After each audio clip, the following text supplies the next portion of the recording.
एक बार गौतम बुद्ध का एक अनुयायी जो कि सालों से गौतम बुद्ध के आश्रम में आ रहा था, वह उनके प्रवचन सुनता, आश्रम में ध्यान आदि करता और फिर चला जाता। लेकिन अचानक कुछ दिनों से उसने आश्रम में आना ही बंद कर दिया था। यह बात गौतम बुद्ध ने भी अनुभव की। एक दिन जब गौतम बुद्ध उस गांव से भिक्षा मांगकर वापस लौट रहे थे तो रास्ते में उस अनुयायी का घर भी पड़ा। बुद्ध उसके घर के अंदर चले गए। अंदर जाके देखा तो वह इंसान आंगन में बैठकर कुछ काम कर रहा था। बुद्ध को देखते ही वह जल्दी से हाथ जोड़कर उनके सामने खड़ा हो गया। उसने बुद्ध को पीने के लिए शीतल जल दिया और बैठने के लिए आंगन के चबूतरे पर एक चटाई बिछाई। बुद्ध चटाई पर आराम से बैठ गए। फिर बुद्ध ने उस अनुयायी से पूछा, तुम्हारे घर परिवार में सब कुछ ठीक तो है ना? अनुयायी बोला, हाँ भंते, सब ठीक है। बुद्ध ने पूछा, फिर तुमने आजकल आश्रम में आना क्यों छोड़ दिया? यह सुन वह अनुयायी थोड़ा सा शर्मिंदा होने लगा। फिर बोला, अब मैं आपको कैसे बताऊं बुद्ध? गौतम बुद्ध ने कहा, तुम निसंकोच कह सकते हो। अनुयायी ने कहा, मेरे वस्त्र बहुत ही पुराने हो चुके हैं, वे कई जगह से फट गए हैं, उनमें छेद निकल आए हैं, अब वो बिल्कुल भी पहनने लायक रहे ही नहीं। बुद्ध ने अनुयायी के वस्त्र देखे, वे सच में बहुत ही बुरी हालत में थे, जगह जगह से घिस चुके थे, कई सारे छेद थे उनमें। इसके बाद बुद्ध उठ खड़े हुए और मुस्कुराते हुए अनुयायी के कंधे पर हाथ रखकर बोले, चिंता मत करो, सब ठीक हो जाएगा।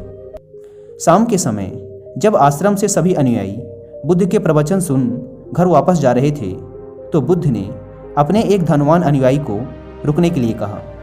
जब सब चले गए तो बुद्ध ने अकेले में उस धनवान अनुयायी से अपने उस गरीब अनुयायी को 2 जोड़ी वस्त्र देने को कहा।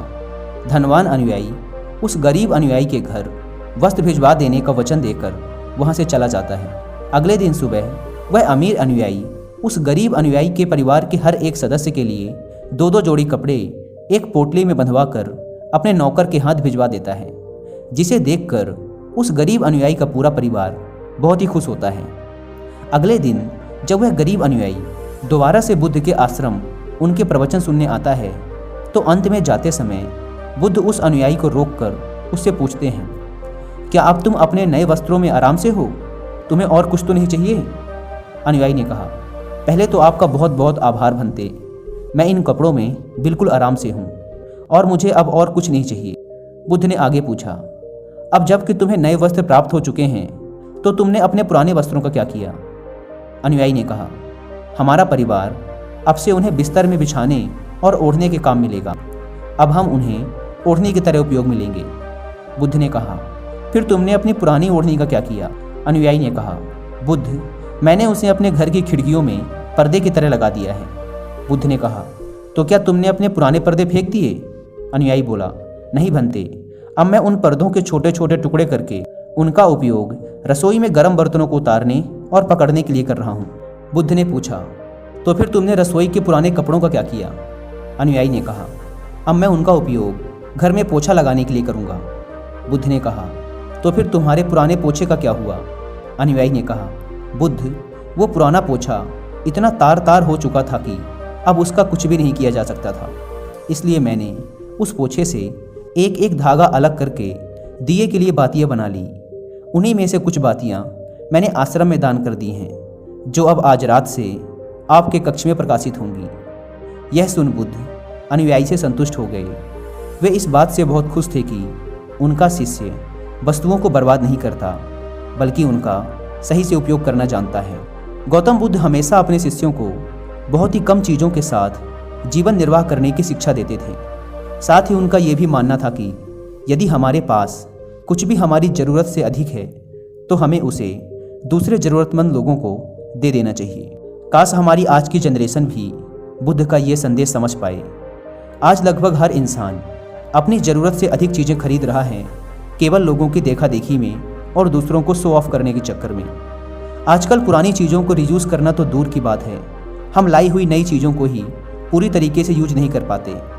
इसका एक कारण ये भी है कि आज की इस मॉडर्न दुनिया में हर रोज़ नई चीज़ें इन्वेंट हो रही हैं, जिससे बहुत ही जल्द चीज़ों का फैशन ख़त्म हो जाता है और दूसरी नई प्रकार की वस्तु चलन में आ जाती है।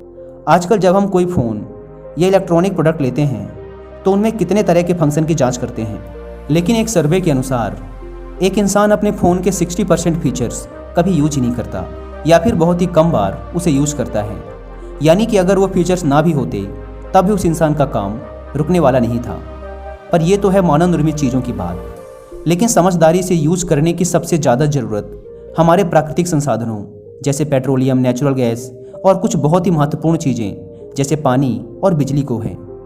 आज जब प्राकृतिक संसाधन दिन प्रतिदिन खत्म होते जा रहे हैं तो ऐसे में हमें भी पूरा प्रयास करना चाहिए कि चीज़ें कम से कम बर्बाद करें और अपने छोटे छोटे प्रयत्नों से इस पृथ्वी को सुरक्षित बनाकर रखें।